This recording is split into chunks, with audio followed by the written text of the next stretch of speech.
a video response for Ragin Nation, top 10 movies. So coming at number 10 for me is The Good, the Bad and the Ugly, starring Clint Eastwood. This is probably regarded as one of the greatest westerns ever made.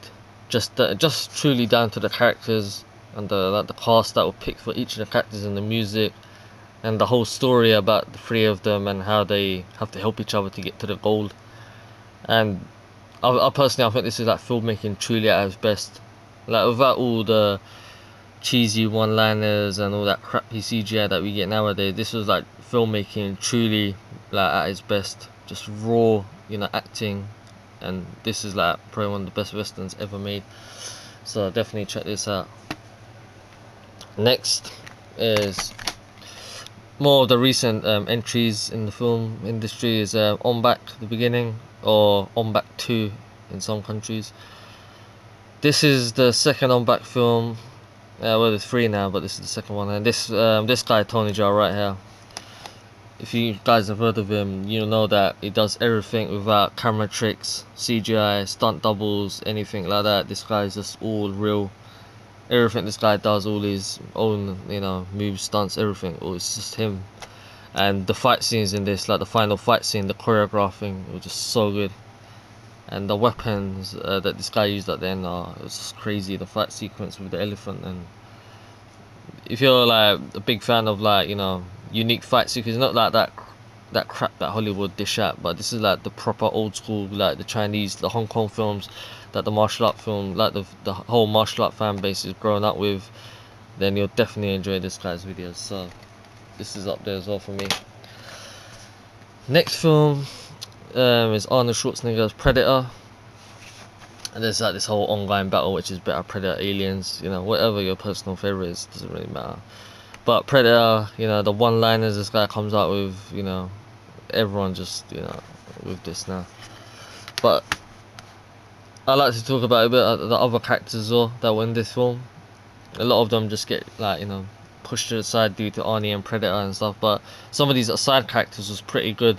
And, each got their own little stories and, everyone's different. One guy reads the comic, another guy's always chewing tobacco.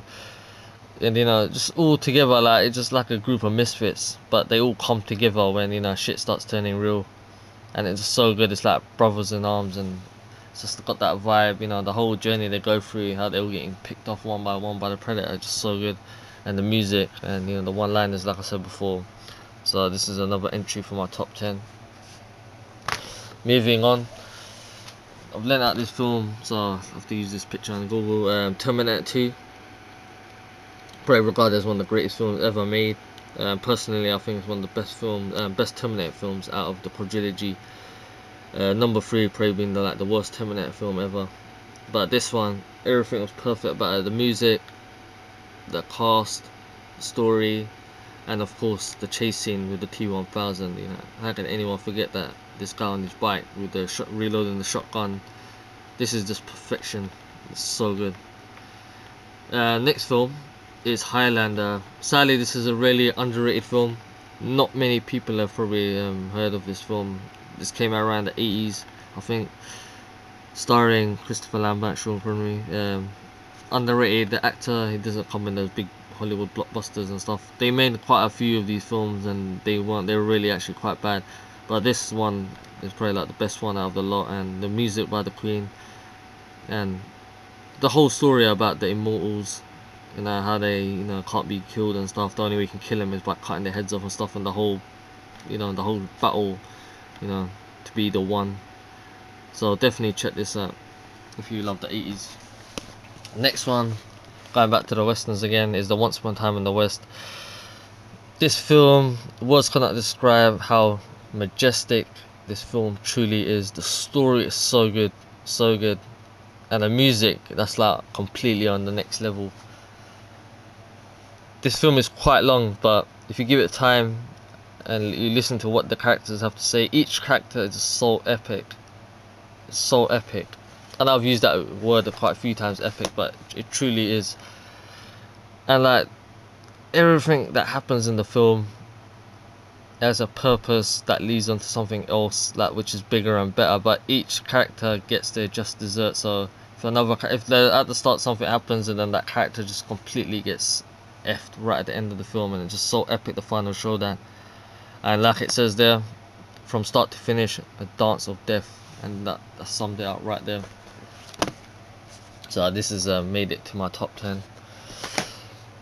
Next is Rambo, First Blood, the first Rambo film.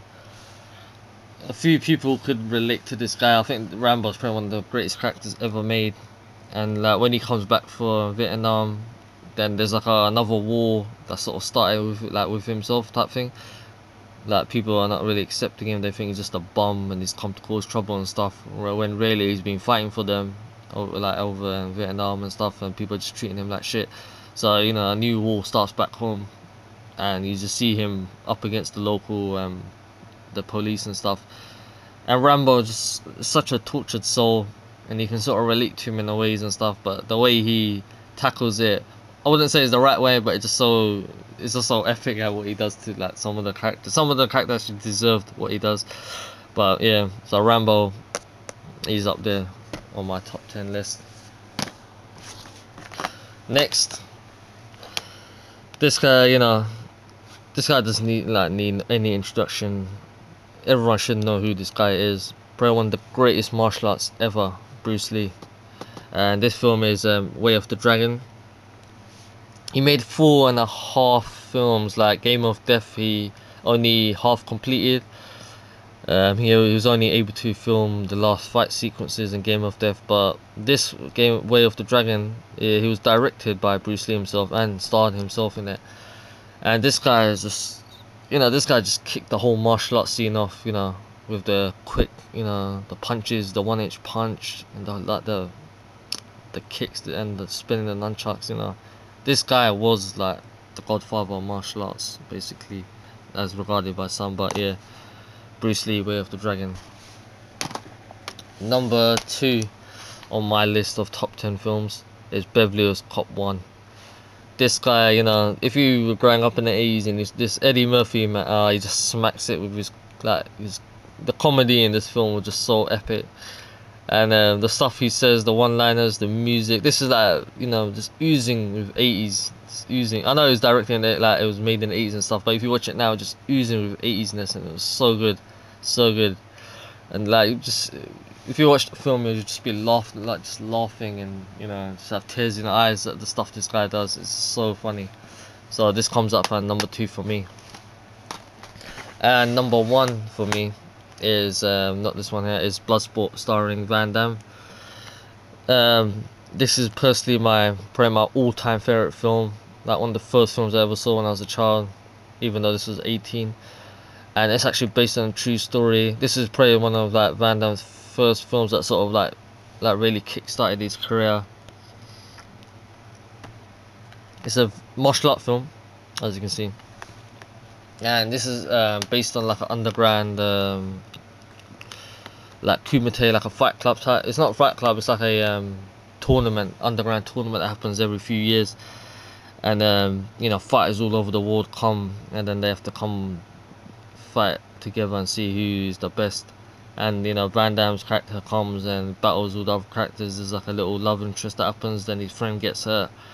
And just this is probably regarded as one of the best martial art films in the martial art world, because it shows all the different fighting styles in the film, and then just so good, the music, and all the martial art. If you're into martial arts and you love fighting films, and if you've seen this film, then every martial art film, martial artist, or if you're a love for martial art films, you can relate to this. And so Bloodsport comes as in my number 1 top 10 films of all time. And yeah, so hope you've enjoyed that, and thanks for watching.